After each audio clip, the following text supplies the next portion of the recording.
Hay un documento muy certero de lo que ocurrió y es el informe de la Comisión de la Verdad para el Holocausto del Palacio de Justicia.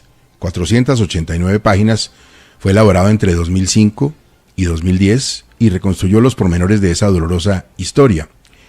Fue hecho con testimonios directos de los protagonistas, entre ellos del muy cuestionado presidente de la República, Belisario Betancur, quien contó por qué no le pasó el teléfono al entonces presidente de la Corte Suprema de Justicia, el magistrado Alfonso Reyes Echandía. No le pasó durante la toma. José Andrés, ¿qué encontramos? Buenos días. Gustavo, buenos días para usted y para todos los oyentes de Caracol Radio. Accedimos a estas declaraciones del entonces presidente de la República, Belisario Betancur, en el Centro de Memoria del Holocausto del Palacio de Justicia y del Derecho a la Vida.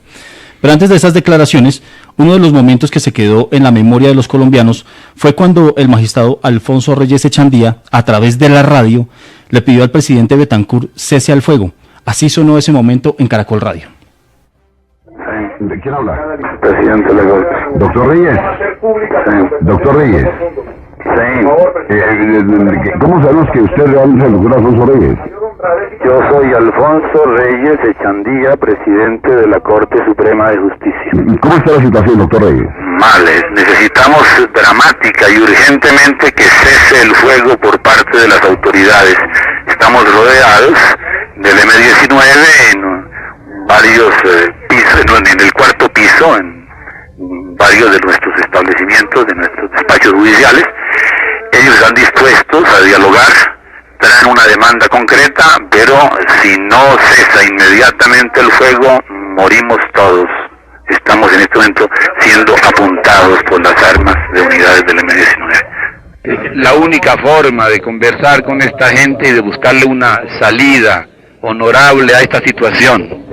¿En el cruce de disparos ha habido alguna persona herida? No lo sé porque estamos en un cuarto encerrados. ¿En qué cuarto están ustedes, magistrado? En el cuarto piso. Lo que importa, no importan los detalles, lo que importa es que finalmente den la orden aquí adentro de cesar el fuego. Ayúdennos a eso, que cese el fuego dentro del palacio. Por favor, inmediatamente. Era la voz de Yamid Amat, entonces director de Caracol Radio, entrevistando al entonces magistrado Alfonso Reyes Echandía. Y vamos al documento muy importante que tiene que ver con la respuesta a por qué Belisario no contestó. Sí, señor.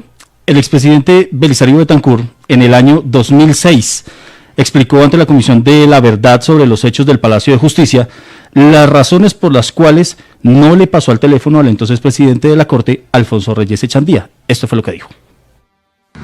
Bueno, cuando el doctor Reyes Echandía quería hablar con el presidente consideró que no era oportuno agotar la instancia presidencial con un diálogo con el doctor Reyes Echandía, que no era libre en ese momento, porque él mismo advertía que tenía una ametralladora sobre su cabeza y por consiguiente no era libre. Sin embargo, el diálogo se hizo con él a través del general Delgado Mayarino, que estaba ahí y que era amigo personal y profesional. El general Delgado Mayarino es abogado, y entonces el general Delgado Mayarino dialogó con el doctor Reyes Echandía y con el guerrillero que lo tenía apuntándole, que era Almarales u Otero, no preciso bien, y le repitió y le dijo el general Delgado Mayarino: el presidente dice que si ustedes se ponen las armas, liberan los rehenes, tendrán un juicio imparcial por jueces civiles. Y esto se hizo también a través de la Cruz Roja. A través de la Cruz Roja se intentó ese diálogo y fue recibido el representante doctor Martínez a bala.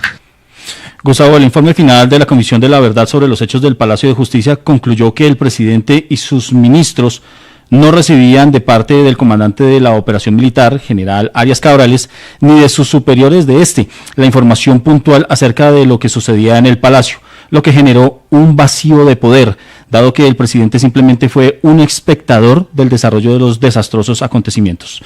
Esta es la segunda parte de la declaración del presidente Belisario Betancur, que reposa en los archivos del Centro de Memoria del Holocausto del Palacio de Justicia.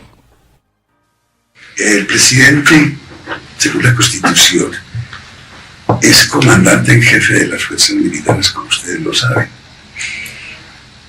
Pero digamos que hay una ambivalencia en esa investidura constitucional que tiene el presidente.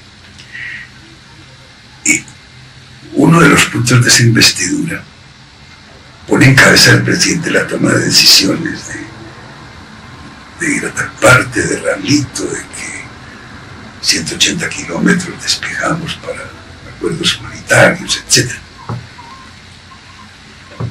Otra investidura constitucional es la de que es el jefe militar, y entonces el presidente puede ponerse uniforme militar y botas y se va al campo de batalla.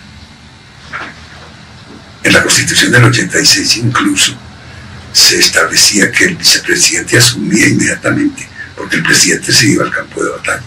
Y yo no ejercí esa segunda investidura, no me puse el uniforme ni las botas. ¿Por qué no lo hice? Pues porque no tengo conocimientos militares. Y entonces la Constitución establece que esa investidura se delega en las fuerzas militares y de policía. Y fue a esas fuerzas militares y de policía a las que les impartí esa instrucción. Pero un operativo militar es de tracto sucesivo, y el presidente, que no tenía entonces, no estaba ejerciendo la investidura de comandante de la operación, pero no es quien para seguir minuciosamente, instante por instante. Y entonces la orden no fue entren con tanques, sino restablezcan la Constitución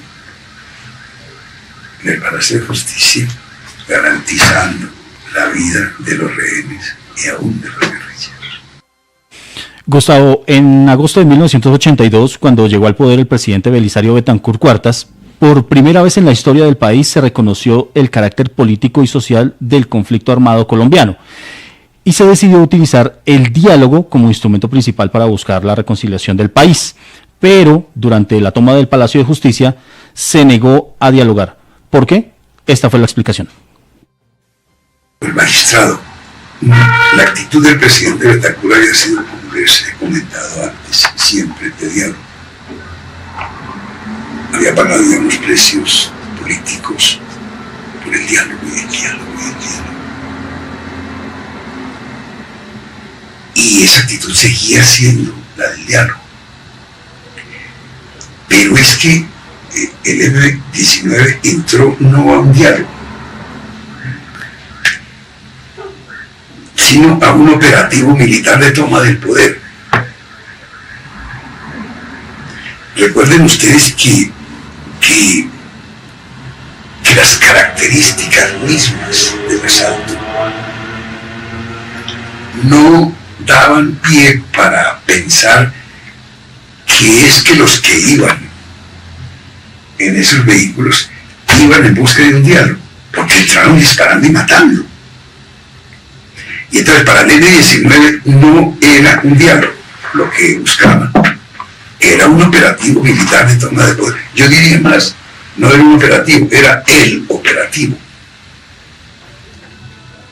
Hemos sabido después, por documentos que yo no conocía, por un libro reciente de unas periodistas sobre algo así que el holocausto y el silencio, unas declaraciones del doctor Petro, en las cuales es muy explícito sobre el propósito que llevaban.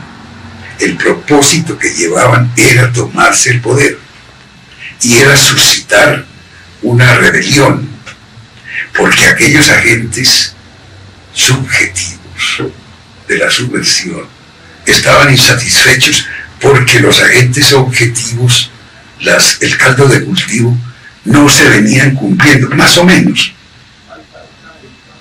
Y entonces ellos llegaron fue a suscitar esa rebelión el doctor Petro dice que es que en ese momento ellos percibían que estaban de moda y que entonces lo que se iba a producir era un levantamiento y que se iba a producir un levantamiento, con lo cual avanzarían ya como nuevo gobierno sobre el Palacio Presidencial. Si ustedes recuerdan, esa declaración del doctor Petro es muy explícita y es muy decidora. Entonces iban a eso, iban a la toma del poder, no iban a buscar un diálogo.